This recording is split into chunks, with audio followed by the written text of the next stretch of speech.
एकदम घाम लागेर रमाइलो छ मौसम।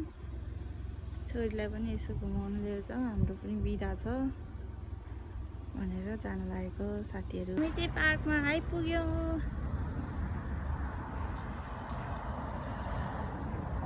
यहाँको पार्क चाहिँ कति रमाइलो हुन्छ क्या, यस्तो छ।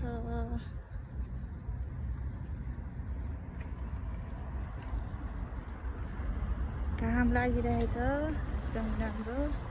जाडो महिनामा यस्तो घाम कति मजाको हुन्छ। के यो सुगिना मिकी पार्क हो। यस्तो हो, बच्चाहरूलाई खेलाउन ल्याउन चाहिँ एकदम राम्रो छ। नजिकै हुनुहुन्छ भने यहाँ आउनु होला। हामी चाहिँ बिदाको टाइममा प्रायः आइराख्छौँ। यसो नानीलाई डुलाउन पनि हुन्छ, आफू पनि फ्रेस भइन्छ भनेर। हेर्नुहोस् न कति रमाइलो छ। आमामा कति ठुलो पार्क छ कि नेपालमा यस्तो हुने हो भने त सबैजना पार्कमा आएर मजा